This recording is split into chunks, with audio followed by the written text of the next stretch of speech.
Bonjour à tous et bienvenue dans cette nouvelle vidéo. Alors dans cette vidéo, on va revenir sur ce qui s'est passé cette semaine. On va parcourir un peu tout ce qu'on a eu durant cette semaine et je vous cache pas que cette semaine a été assez volatile. Vous vous êtes sans doute rendu compte de ça avec des flux risk-off assez massifs et donc on va expliquer tout ça et voir qu'est-ce qui s'est passé. J'avais parlé de tout ça dans la vidéo analyse de la semaine, la vidéo que j'ai sortie le mardi dernier. Et donc, normalement, si vous avez bien suivi la vidéo, vous avez dû profiter de ça toute cette semaine, profiter de tous ces flux risk off. Et donc, c'était une semaine durant laquelle il fallait vendre le ND, l'AUD par rapport à tout ce qui est franc suisse, yen. Et donc, on va revenir sur tout ça en détail. Mais comme d'habitude, avant de commencer, n'oublie pas de liker et de t'abonner. Ça fait plaisir et ça donne la force. Alors, avant même de commencer la vidéo, je voulais faire le lancement. Voilà, le lancement du FF Swing Trader. Comme vous le savez, ça fait environ 2 mois que je suis en train de tester ce service-là. J'ai créé un groupe Discord gratuit ou ouvert au public où les gens pouvaient tester ça gratuitement. Et donc, nous sommes à la fin de ce test-là. Et donc, dorénavant, ce service-là sera accessible par abonnement. Et donc, le FF Swing Trader, qu'est-ce que c'est? C'est juste un service que je propose avec 3 à 4 articles par semaine. Entre le lundi et le vendredi, ça dépend. Avec plusieurs buts. Le premier but, c'est quoi? C'est de vous donner des idées de trade basées sur l'analyse fondamentale et technique sur le Forex dans une lecture concise et divertissante, facilement compréhensible. Tous ceux qui veulent souscrire au service, c'est le deuxième lien en description. Quand vous allez cliquer sur le deuxième lien, vous allez atterrir sur cette page-là. Donc ensuite, vous pouvez juste cliquer sur souscrire ici. Voilà. Toutes les informations sont disponibles sur le site. Et donc ici, c'est de donner des idées de trade basées sur l'analyse fondamentale et technique, voilà, sur le Forex, avec une lecture concise et divertissante. Pourquoi je dis ça? Parce que quand vous allez lire les articles sur, surtout quand on débute sur les sites professionnels et tout, bah ça peut être compliqué de comprendre, vous voyez. Et donc le but ici, l'un des buts, c'est de rendre tout ça assez simple et concis, voilà, en donnant des idées, voilà, des idées de trade. Par exemple ici, celui du 19 ici, je revenais sur l'USD4 en disant que le titre était l'USD4 redevient intéressant, voilà.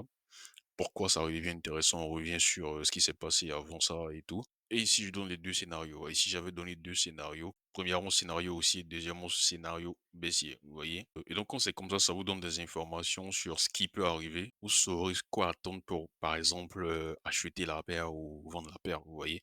Ça met cette opportunité-là dans votre radar avec les explications derrière et tout. Et donc à la fin, je disais que personnellement, j'attendrai encore un peu pour avoir plus de développement et prendre une décision à un moment donné. Mais après, j'ai pris une décision, j'ai plutôt acheté la paire. Voilà, je vais vous montrer ça tout à l'heure. D'ailleurs, c'était cette semaine, hein. J'ai plutôt acheté la paire en suivant le premier scénario. Voilà, USD CAD ici. Voilà, j'ai plutôt acheté la paire. Suivant le deuxième scénario, suivant le premier scénario, le scénario de pricing de peur du marché à l'approche des tarifs douaniers. Et donc, je suis en position ici sur l'USD CAD. Et donc, tout ça, c'était développé dans l'article du 19 février. C'est l'un des buts du FE Swing Trader. Ensuite, un autre but, c'est quoi? C'est parfois de proposer concrètement, voilà, de proposer concrètement directement des positions en mettant l'accent sur le raisonnement fondamental en utilisant des outils professionnels. Voilà, ici, par exemple, je vais vous montrer dans l'article du 11 février ici, voilà, proposer directement une position sur le 4 CHF ici avec les raisons derrière. Pourquoi est-ce que je propose cette position? Raison fondamentale et technique. Et donc, tout est expliqué dans l'article. C'est juste de proposer, voilà, de mettre ça dans votre radar d'analyse. Et donc, quand je propose comme ça veut dire que moi-même, je prends la position, voilà. Et je fais aussi le suivi. Si je prends des profils sur des profils ou si je monte le SL et tout le management, bah, je l'envoie dans le groupe. Pour les personnes qui ont souscrit ici, voilà, vous allez avoir accès au Discord des souscripteurs. Voilà, je vais faire tout le suivi là-bas. Vous pouvez aussi poser toutes les questions concernant le contenu des articles. Et donc, un autre but ici, c'est de faire des mises au point simples et compréhensibles sur les situations complexes qu'on peut avoir sur le Forex pour vous permettre de rester à jour dans les narratifs en jeu. Voilà. Souvent, on ne sait pas du tout ce qui s'est passé, on ne sait pas du tout pourquoi est-ce que les devises, certaines devises bougent comme ça dans une journée. On est perdu. Voilà. Ça, je sais qu'en tant que débutant ou même un peu avancé, ça peut être compliqué de se retrouver dans tout ce qui peut se passer durant une journée. Donc, le but ici, l'un des buts ici, voilà, c'est à la fin de la journée, par exemple, de mettre un peu d'ordre. C'est ce qui a été fait, par exemple, dans celui du 26 février. Le titre, c'était mettons un peu d'ordre. Les gens, j'explique en détail ce qui s'est passé, etc. Pourquoi il y a eu ça, pourquoi il y a eu ça. Et comment est-ce qu'on peut se préparer par rapport à ça le lendemain, par exemple. Et donc, c'est ce qui a été fait ici dans cet article-là. À la fin, je détaille assez les choses et à la fin, je donne mon avis ici. Si je devais choisir un camp, je resterai sur les propos de Trump et je suivrai tous les propos qu'il dira relatifs aux tarifs sur le Canada demain et vendredi. Et donc ça, c'est vraiment des choses à suivre, à lire ça attentivement, à bien comprendre. S'il y a des questions à poser, vous allez poser ces questions dans le Discord. Et donc ici, ce que j'ai dit, c'est ce qui s'est passé le lendemain. Il y a Trump qui est sorti par rapport aux tarifs et il a remis les tarifs du 4 mars sur la table. Il a dit qu'il y aura tarif. Et donc, dans le 27 ici, c'était le 26 février. Dans le 27 ici, ce qui a été dit dans l'article de la veille, bah, c'est ce qui s'est passé ici, tout simplement. Il y a Trump qui est sorti. Il a dit les droits de douane seront imposés au Mexique et au Canada le 4 mars. Et donc, ça, je parlais lui ça dans la veille. Je disais que j'allais suivre ce qu'il allait sortir aujourd'hui, avec les détails et tout. Et donc, quand c'est sorti, bah, j'avais mis deux scénarios ici pour le dollar. Scénario haussier, scénario baissier. Donc quand c'est sorti, bah automatiquement, ça c'est aussi pour le dollar. Et donc ici, achat USD, vente CAD. Et donc moi j'ai plutôt opté pour l'USD sec. Ça, je l'avais même envoyé dans la communauté privée des membres de la formation.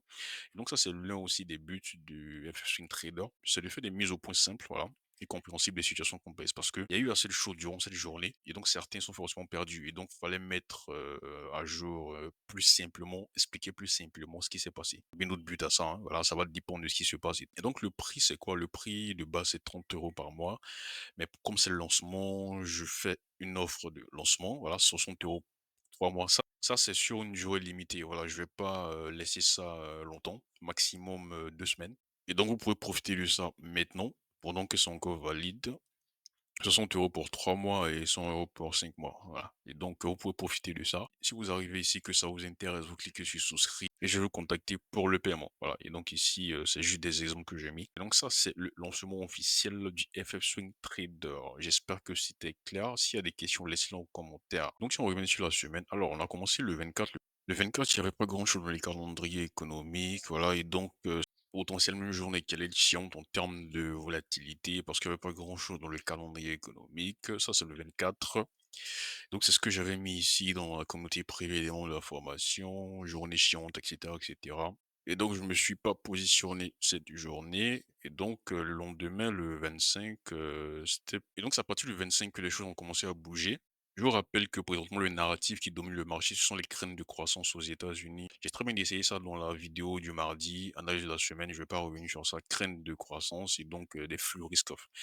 En fin de semaine passée, on a eu des chiffres assez dégueulasses. On a le PMI service du SP Global qui est passé en zone de contraction. Ça fait assez longtemps qu'on n'avait pas eu ça. Et tu as aussi la confiance des consommateurs qui a assez chuté. Et donc, c'était assez dégueulasse. Et donc, le sentiment risk-off et les flux risk-off ont commencé à, voilà, à être massifs depuis ce vendredi. Et donc, c'était le même thème, voilà. Cette semaine, si on avait des chiffres qui corroboraient de plus en plus ce sentiment de crainte de la croissance aux USA, bah, les flux risk-off allaient être exacerbés. Et donc, le 25, qu'est-ce qu'on avait? Et donc, le 25, c'était pareil ici. Voilà, on avait commencé avec la journée de l'ancienne européenne avec de beaux flux risk-off. On avait le dollar néo-zélandais, le dollar australien au placard ici, voilà, qui prennent la direction de la baisse pendant que tu as les devises risques off qui prennent la direction de la hausse. Et donc ça, ce sont des mouvements caractéristiques risque off. Et donc le 25, on avait une donnée qui allait très très très intéressante, voilà, pour voir si ça entrait dans la lignée, si ça corroborait le sentiment de crainte de la faiblesse de croissance aux États-Unis qui domine le marché présentement. Alors le vendredi, c'était plutôt la confiance des consommateurs, mais pour l'université de Michigan, vous voyez. Ici, c'était plutôt le Consumer Confidence, mais c'était pas pour l'université de Michigan. Ouais. Et donc ici, c'était sorti hyper hyper bas, voilà. Et donc quand c'est sorti, bah regardez comment est-ce que les flux risk-off ont commencé à être exacerbés. Regardez comment ces deux devises-là, dollar néo-zélandais et dollar australien, ont chuté comme ça. Regardez la pente, c'était assez hallucinant, c'était très très très intéressant. Le yen est parti en feu à la hausse comme ça, t'as le franc suisse qui s'appréciait aussi. Et donc c'était plutôt une semaine qui est marquée risk-off.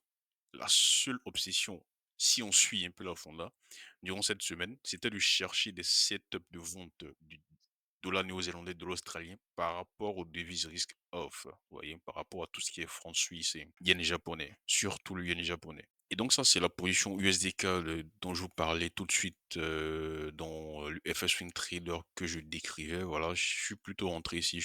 j'ai plutôt pris le premier scénario et donc c'est ce qui s'est passé ici. Ça, j'avais pris ça le 25. Donc après, on avait les chiffres d'inflation en Australie. Alors ces chiffres sont sortis plutôt en ligne avec le consensus, il y avait rien à faire. Mais en termes de volatilité, il y avait pas assez de déviation pour faire quoi que ce soit et donc ça, c'était un non-événement. Après, le TP a été hit ici, voilà, sur l'USD CAD et donc et ensuite, on a eu une grosse chute comme ça. La grosse chute comme ça qu'on a eu, ça, je l'explique dans le FS Swing Trader de cette journée-là. Ça, c'était Trump qui était sorti pour dire que les tarifs sur le Canada et le Mexique, ça allait être plutôt le 2 avril, vous voyez. Et dans la même journée, on a une news encore contradictoire, disant que la Maison Blanche reste toujours sur les tarifs pour le Canada et le Mexique le 4 mars. Et donc, c'était plutôt contradictoire, vous voyez. Donc, c'est pour ça que dans l'article, j'ai dit que présentement, je vais rester en retrait du dollar et du dollar canadien en attendant plus d'éclaircissement le lendemain avec des propos de Trump pour éclaircir tout ça. Donc là, il est sorti le lendemain avec des propos assez clairs disant que voilà, c'est le 4 mars que ça rentre en vigueur. Et donc automatiquement aussi dollar. Et donc j'ai pris, moi je suis rentré sur l'USD SEC ici. Je l'avais envoyé de la communauté privée, voilà, je suis en achat USD SEC. Ça, c'est quand Trump a parlé, automatiquement aussi dollar. Voilà. C'est pour ça qu'il faut se préparer en amont, là, avec des scénarios. Et donc, c'est ce qui a été fait dans l'article de la veille. Et donc, ça, c'était le 27. Le 27, c'était plutôt marqué par Trump, qui a pris la parole, qui a exacerbé ses flux risk-off. Il a aussi dit que les tarifs sur la Chine allaient augmenter de 10%. Et donc, tout ce qui est mauvais, et donc ça, c'est mauvais pour la Chine. Donc tout ce qui est proxy chinois a chuté, tout ce qui est dollar australien, dollar néo-zélandais. Donc ça remettait encore une pièce dans tout ce qui est sentiment risk off. Vous voyez, et donc tu le dollar australien, dollar néo-zélandais qui ont encore chuté. Le dollar qui est parti à la hausse, moi j'ai plutôt opté pour l'USD-C ici. C'est une position que je surveillais depuis ça fait assez longtemps. Et donc voilà, ça c'est à la fin de cette journée-là. Regardez la tête des devises ici. Dollar australien, dollar néo-zélandais encore au placard. Et t'as le dollar ici qui est à la hausse. Ça c'est à cause de la sortie de Trump. Alors, après, on avait aussi les chiffres de Tokyo, d'inflation de Tokyo. C'était plutôt le 28. Si vous suivez un peu la BOJ, la Banque centrale attend que l'inflation continue à monter pour monter les taux d'intérêt. Et donc, les chiffres d'inflation de Tokyo, ce sont des chiffres qui sont beaucoup corrélés aux chiffres d'inflation du Japon. Et donc, c'est beaucoup regardé. Et donc, c'était plutôt sorti à la baisse. Et donc, le lendemain, plutôt dans la session européenne, il y a le yen qui a corrigé un peu à cause de ça. Ensuite, le 28, on avait aussi, très tôt, on avait aussi des chiffres d'inflation en Allemagne qui sont sortis mixtes, voilà, qui sont sortis mixtes. Et donc, j'ai pas du tout pris position par rapport à ça. J'attendais ensuite le PCE. Voilà, mon plan par rapport au PCE, c'était ça. Vous pouvez mettre pause pour lire avec les chiffres qui ont été déterminés ici. Et donc, ces chiffres-là sont sortis en ligne avec le consensus. La seule variation qu'on a eue, c'était plutôt une révision, voilà, de la métrique corps en variation annuelle. On est passé plutôt à 2,9, voilà. Et donc évidemment, il y avait rien à faire avec ça. C'était plutôt assez évident parce que présentement, le marché est plutôt focus sur tout ce qui est croissance, vous voyez? Donc, en plus, le PCE, historiquement, il bouge pas, historiquement, il ne fait pas aussi bouger le dollar ou, le marché par rapport au CPI, malgré que c'est la mesure d'inflation préférée de la Fed. Et donc je m'attendais pas à grand chose de ça, hein, voilà. C'est ce que j'avais mis ici, mais personnellement, je ne m'attends pas à grand chose, voilà.